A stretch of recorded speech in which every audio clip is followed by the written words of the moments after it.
사랑하는 행복한 교회 성도 여러분, 이 영상을 보시는 하나님 나라의 귀한 자녀 여러분, 오늘은 2021년 3월 14일 주일입니다. 거룩한 날이죠.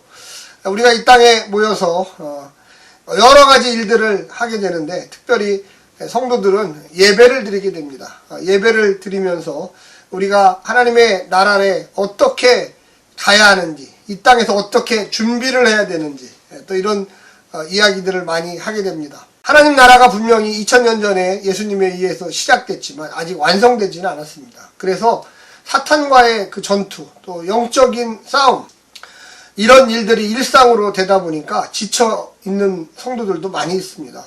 힘들어하죠. 또 이 땅에 세상의 법칙이 참 거대한 물결처럼 몰려와서 하나님의 말씀대로 사는데 도대체 나는 언제 하나님 나라에 가나, 언제 하나님 나라가 이 땅에 오게 되는지 아주 힘들어하는 분들이 많이 있습니다. AD 이 80년 이 누가복음이 기록될 당시에도 역시 마찬가지였습니다. 로마 정부, 강력한 권력과 이 파워를 가지고 있는 사람들이었죠. 이 갈릴리 지역에, 또 예루살렘 지역에 있었던 이 초대교회 성도들은 아주 비참한 상태였습니다. 그 가운데 같은 동족이었던 유대인들은 바리새인들이었고요. 이들이 어떻게 보면 이 가나안 땅의 실력자들이었습니다. 그들과 또 영적인 전쟁을 벌여야 되는 그런 상황 속에서 늘 힘들고 고달팠던 인생 속에 이들은 질문할 수밖에 없었습니다. 도대체 하나님 어떻게 살아가야 합니까? 도대체 주님의 나라는 언제 임하는 것입니까? 과연 임한다면 우리가 무엇을 해야 합니까? 오늘 본문에 잘 나와 있습니다. 누가복음 18장 1절부터 14절까지의 말씀을 성우들이 읽어주고 다시 오겠습니다. 18장.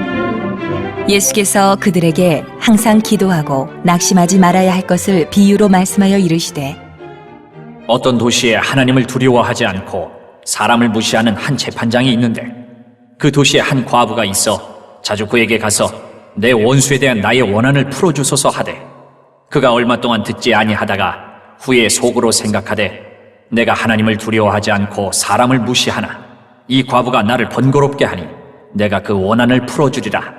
그렇지 않으면 늘 와서 나를 괴롭게 하리라 하였느니라. 주께서 또 이르시되, 불의한 재판장이 말한 것을 들으라. 하물며 하나님께서 그 밤낮 부르짖는 택하신 자들의 원한을 풀어주지 아니하시겠느냐? 그들에게 오래 참으시겠느냐? 내가 너희에게 이르노니 속히 그 원한을 풀어주시리라. 그러나 인자가 올 때에 세상에서 믿음을 보겠느냐 하시니라. 또 자기를 의롭다고 믿고 다른 사람을 멸시하는 자들에게 이 비유로 말씀하시되, 두 사람이 기도하러 성전에 올라가니 하나는 바리새인이요 하나는 세리라. 바리새인은 서서 따로 기도하여 이르되, 하나님이여, 나는 다른 사람들 곧 토셋, 불의, 간음을 하는 자들과 같지 아니하고 이 세리와도 같지 아니함을 감사하나이다. 나는 일에 2번씩 금식하고 또 소득의 11조를 드리나이다 하고, 세리는 멀리 서서 감히 눈을 들어 하늘을 쳐다보지도 못하고 다만 가슴을 치며 이르되, 하나님이여 불쌍히 여기소서, 나는 죄인이로소이다 하였느니라. 내가 너희에게 이르노니 이에 저 바리새인이 아니고 이 사람이 의롭다 하심을 받고 그의 집으로 내려갔느니라. 무릇 자기를 높이는 자는 낮아지고 자기를 낮추는 자는 높아지리라 하시니라. 오늘 본문에 보면 이 기도에 대해서 나옵니다. 왜 기도에 대해서 나왔을까요? 사실 이 8절을 먼저 읽어드리면, 내가 너희에게 이르노니 속히 그 원한을 풀어주시리라. 그러나 인자가 올 때에 세상에서 믿음을 보겠느냐 하시니라. 왜 갑자기 믿음을 보겠느냐? 인자가 올 때, 이 인자가 올 때란 말이 종말이 올 때라는 거죠. 하나님 나라가 이제 완성될 때, 그런 이야기입니다. 우리가 이 땅에 살면서 인간은 육신의 한계가 있습니다. 어느 순간이 되면 그 누구도 할 거 없이 죽어야 됩니다.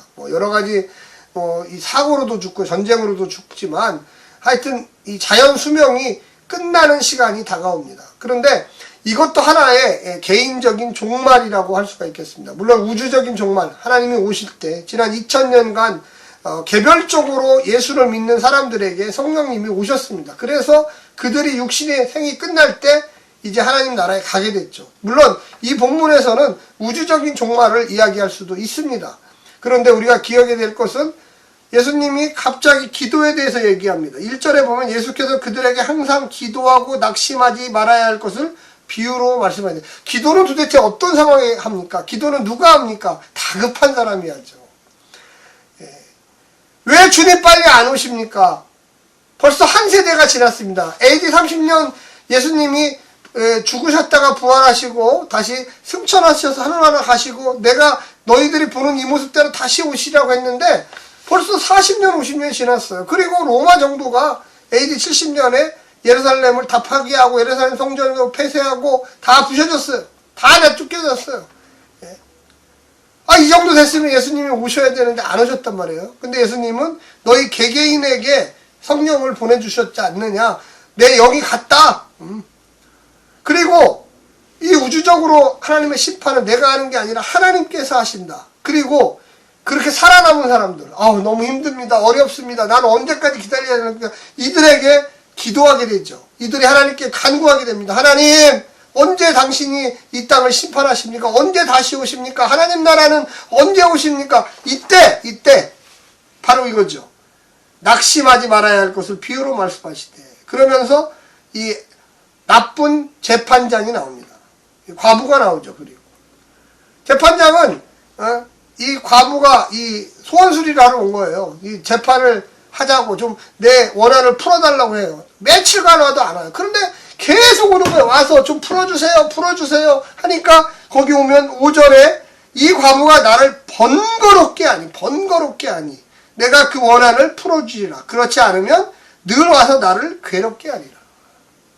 하나님을 알고 계시다는 거예요. 그 악한 재판장도 과부의 번거로움 때문에 풀어주시는데 하물며 사랑하는 내 아들, 딸들, 성도들의 원한을 풀어주시지 않겠느냐. 7절에 보면 하물며 하나님께서 그 밤낮 부르짖는 택하신 자들의 원한을 풀어주시지 아니하겠느냐. 그들에게 오래 참으시겠느냐. 내가 너희에게 이르노니 속히 그 원한을 풀어주시리라. AD 물론 30년 예수님이 이야기한 겁니다. 그런데 AD 8, 90년에 있던 하나님 나라를 기다렸던 그들에게도 동일하게 얘기하는 거예요. 제가 분명히 얘기했지만 사람은 길어야지 100년, 120년 삽니다. 다 끝나게 돼 있어요. 어느 순간에 되면 육신이 끝나요. 그리고 영적인 존재로 탈바꿈하죠. 하나님 나라에 가야죠. 예수 믿었으니까. 하나님이 그렇게 하시기로 했으니까. 그때까지는 기다려야 돼요. 몰라요. 우주적인 종말이 언제 올지 하나님만이 아시고 있는데 예수님도 모른다고 그랬어요. 하나님만이 안다고 그랬어요. 그럼 이 개인적인 종말을 우리는 준비를 해야 합니다. 이 땅에서 하나님께 기도해야 됩니다. 하나님 모르죠. 하나님 어떤 식으로 우리에게 역사할지. 이 악한 재판장도 역사하는데 하나님이 하물며 너희의 기도를 안 듣겠느냐? 또 한 가지 얘기는 뭐냐면 바리새인과 세리의 기도입니다. 이 땅에 사는 하나님 나라를 기다리는 사람들, 바리새인의 태도로 기다리겠느냐? 세리의 태도로.